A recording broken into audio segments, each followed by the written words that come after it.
అసలు Raja Saab movie release కాకముందు ఎంతో హైప్ ఉన్న మూవీ, బట్ రిలీజ్ అయినాక అది మన ప్రభాస్ ఫ్యాన్స్కి అయితే ఏమన్నాడు భయ్యా ఎంత తక్కువ మాట్లాడుకున్నా అంత మంచిది. అసలుకి ఎందుకు ఫ్లాప్ అయిందంటారు రాజాసాబ్?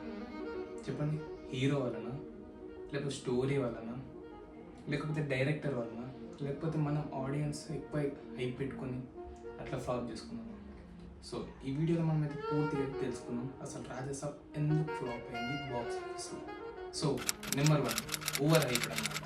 సో డైరెక్టర్ కానీ లేకపోతే స్టాఫ్ పనిచేసిన రాజాసాబ్ మూవీలో ఎవరు పనిచేసినా సరే ఇంటర్వ్యూలో రాజాసాబ్ గురించి ఓవర్ హైప్ చేయడం వల్ల చాలా అంటే చాలా హైప్ అనేది ఓవర్ అయిపోయింది మూవీ రిలీజ్ కాకముందుకు. అసలు ఏంది భయ్యా డైరెక్టర్ కానీ మొత్తం సినిమా గురించి ఎట్లా చెప్పారంటే నిజంగా చెప్తున్నా, అంత హైప్ ఇచ్చారు. సినిమా చూస్తే మళ్ళా ఆడియన్స్ తెలియాలి, డైరెక్టర్ తెలియాలి, ఎందుకు అంత హైప్ ఇచ్చిందో తెలియదు. సినిమాని నాశనం చేసుకోవడంలో ఇది నెంబర్ 1. ఎందుకంటే మూవీ గురించి కరెక్ట్ హైప్ అసలు ఇవ్వకుండా పర్లేదు భయ్యా. ప్రభాస్ గారి మూవీ వచ్చేసాయి కలెక్షన్స్, ఉత్తేన వచ్చేసాయి భయ్యా, ఉత్తేన వచ్చేసాయి. మీరు ఎందుకు అంత ఓవర్ హైప్గా మూవీని ప్రపోజ్ చేశారనేది నాకు ఇట్లా అర్థమైతలేదు. సో ఫస్ట్ డ్యామేజ్ చేసి మాత్రం ఓవర్ హైప్ అనమాట. Yes, weak story.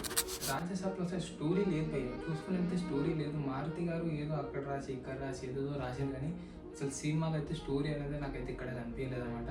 ఓకేనా, యాజ్ అ ప్రభాస్ ఫ్యాన్గా ఫస్ట్లో నేను మూవీ చూసినప్పుడు ఒక 2-3 టైమ్స్ చూసినాక చలో స్టోరీ లేదు భయ్యా దీనిలో. కానీ ప్రభాస్ అన్న ఒకటి చెప్పిండు, అన్న నిజంగా చెప్తాను, ఒకటి చెప్పిండు మారుతి గురించి అంటే ఈవెంట్ టైంలో. నా ఎండింగ్ అనేది నువ్వు పెన్తో రాసావా గన్తో రాసావని అన్న, నువ్వు వద్దన్న ఇలాంటి డైలాగులు ఇలాంటి డైరెక్టర్స్ మాత్రం ప్లీజ్ అన్న కొట్టకన్నా, ప్లీజ్ నీ దండ పెడుతున్నా ప్లీజ్. అసలు సినిమా స్టోరీ చూసినాక ఎందుకన్నా ఇంత హైపిస్తావు మారుతి గురించి అనేది నాకు అర్థం కాలేదు. మారుతి సార్ దండ ఇంకా అడ్రస్ పెట్టారు కదా, పెట్టకుండా ఉండాల్సింది, పెట్టారు, అనుభవిస్తారు. సో ఇప్పుడు స్క్రీన్ ప్లే గురించి ఏం చెప్పమంటారు? సినిమాలో మొత్తం ఇష్యూని ఫస్ట్ హాఫ్ చూసుకుంటే ఇక్కడ ఫస్ట్ హాఫ్ ఓకే వెళ్ళింది, ప్రభాస్ అన్న కామెడీ టైమింగ్ అంతా ఓకే వెళ్ళింది. సెకండ్ హాఫ్ భయ్యా అమ్మ బాబో చెప్తున్నా కదా, ల్యాగ్, అనవసరమైన సీన్లు, అనవసరమైన సాంగ్స్, అనవసరమైన చెత్త నింపి సినిమాని గబ్బు లేపిందని చెప్పొచ్చు. మారుతి గారు మీరు ఏమనుకొని ఆ సీన్లో యాడ్ చేశారు, ఏమనుకొని. నేను ప్రభాస్ ఫ్యాన్ అయ్యా, నిజంగా చెప్తున్నా, ప్రభాస్ ఫ్యాన్. ఇన్స్టాలో ఒక వీడియో ఉంటుంది చూడండి కావాలంటే.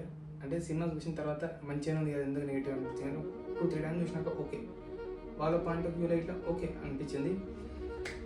స్క్రీన్ ప్లే దెబ్బేసింది భయ్య, అనవసరంగా సీన్లు, అనవసరమైన సాంగ్స్, సినిమాని నేను బోరు కొట్టేసింది. నిజంగా చెప్తున్నాను, నేను సెకండ్ టైం చూసినప్పుడే సినిమా సెకండ్ హాఫ్ చాలా నాకు బోరు కొట్టేసింది. నాకు అసలు థియేటర్లో ఉసపు దిగాలి, నిజంగా థియేటర్లో ఉసపు దిగాలి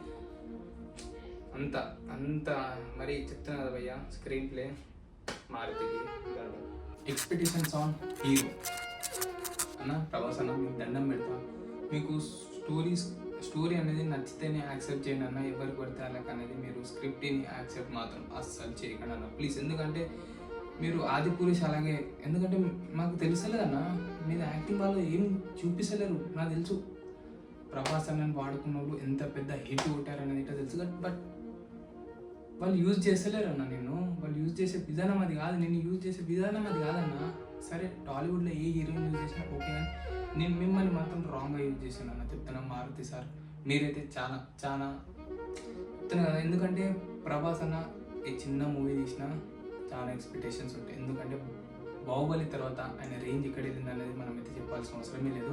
pan India wise number 1 hero ఎవరంటే మనకు ఫస్ట్ గుర్తుకొచ్చేది ప్రభాస్ అన్న. స్టిల్ ఇప్పటికి ఇన్ని ఫ్లాప్స్ ఉన్నాయి. ఇట్లా మీరు రాజసాబ్ ఫస్ట్ డే కలెక్షన్ చూడవచ్చు కదా, ఐ థింక్ ఒక 165 or 150 crores కలెక్ట్ చేసింది. అంటే చూడొచ్చు ఏంది కలెక్షన్స్ మళ్ళీ స్టిల్ ఇంకా Adipurush first day collection Dhurandhar 2 break చేసింది. అంటే అర్థం చేసుకోండి, ఇందులో అది flop movie, but first day collection ఎంత పెద్ద ఉందనేది చెప్తున్నా కదా.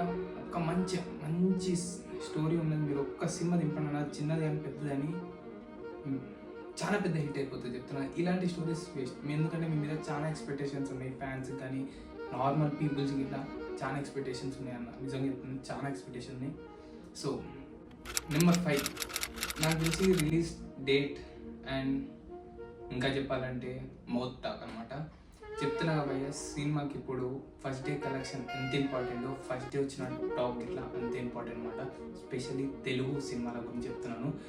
ఎందుకంటే భయ్య, రాజసాబ్ మూవీకి ఫస్ట్ డే నేను యూట్యూబ్ తప్పుడే స్టార్ట్ అయిపోయింది అనమాట. సో దాంతో ప్లస్ సంక్రాంతి ఫెస్టివల్, దాంతోపాటు ఇంకొక 2-3 సినిమాలు ఇట్లా రిలీజ్ అయ్యి, ఆ సినిమాలో ఒక 2-3 సినిమాస్ మంచిగా మౌత్ టాక్ తెచ్చుకుంది. సో ఫ్యామిలీ సినిమాలు ఎవరికి పోతారు, మంచిగా వచ్చిన దానికి పోతారు. సో రాజసాబ్ ఇట్లా వెళ్ళలేదు. నిజంగా చెప్తున్నాను కదా, ఇది ఒక మైనస్ పాయింట్. ఎందుకంటే రాజసాబ్ ఎప్పుడో రిలీజ్ కావాల్సిన సినిమా, అసలు ఫెస్టివల్కి అసలు ఆ సినిమా రిలీజ్ కావాల్సింది కాదు. ఎప్పుడు నార్మల్ టైంలో రిలీజ్ చేసిండే ఒక ఫ్యాన్స్ వెళ్తూనే ఎంజాయ్ చేస్తుండే వచ్చేసిండే. ప్లస్ ఫెస్టివల్ టైంలో మీతోటి ఇంకో 2-3 సినిమాలు ఉన్నాయి భయ్య, అక్కడ మెగాస్టార్ చిరంజీవి సినిమా ఇట్లుండే, దానికి మీరు పోటీ తీసుకొని వచ్చారు ఈ సినిమా. చెప్పండి భయ్య, ఈ సినిమా. సో మౌత్ టాక్, ఇంకా రిలీజ్ డేట్ తప్పు రిలీజ్ చేశారు, ఇంకా తప్పు ప్రచారం చేశారు. చెప్తున్నా కదా, మీరు అసలు సినిమా ఒకటి ఉంటే సినిమా ఇంకో రకంగా జానర్ చేంజ్ చేసి చెప్పారు. అసలు మీరు దాంట్లో హర్రర్ ఉందా, అసలుకి హర్రర్ అని పోర్ట్రేట్ చేసారు, హర్రర్ కామెడీ, అది ఇది దాంట్లో అసలు హర్రర్ ఉందా? సినిమా ఫ్లాప్ కాదంటే ఎందుకు ఫ్లాప్ కాదు అయ్యా చెప్పండి. మా సినిమా మంచిగా ఉంది అయినా ఫ్లాప్ చేసిన మా తప్పైతే కాదు. అది సినిమా మంచిగా ఉంటే మేము చూస్తాం, అది ఎవరి సినిమా సరే. ఇంకా ప్రభాస్ గారి సినిమా మంచిగా లేకుండా ఇంకా చూసేవాళ్ళు చాలా మంది ఉంటారు. కానీ సో లాస్ట్కి వచ్చేసిన ఒకటే చెప్తున్నాను భయ్య, సినిమా అయితే నాకైతే ఫస్ట్లో నచ్చింది, కానీ దాని తర్వాత ఒక 2-3 టైమ్స్ చూసినాక నాకైతే నచ్చలేదు. సినిమా చాలా బొక్కలు ఉన్నాయి. చెప్తున్నా కదా, ఫ్యాన్గా నేనే చెప్తానంటే ఇంకా నార్మల్ పీపుల్స్ ఎంతమంది ఏమేమి రీజన్ చెప్పుండొచ్చు, ఇంకా మీరు అర్థం చేసుకోవచ్చు. సో వీడియో అయితే ఇదే అనమాట. సో గైస్, వీడియో అయితే ఇంతే అనమాట. ఇలాంటి మూవీ అనాలిసిస్ గురించి మీకు నచ్చితే మాత్రం ప్లీజ్ ఛానల్ సబ్స్క్రైబ్ చేసుకోండి. ఇంకా ఈ వీడియో నచ్చితే మాత్రం లైక్ చేసుకోండి. మళ్ళీ మనం నెక్స్ట్ వీడియో చూస్తాం. అంతవరకు take care and good bye.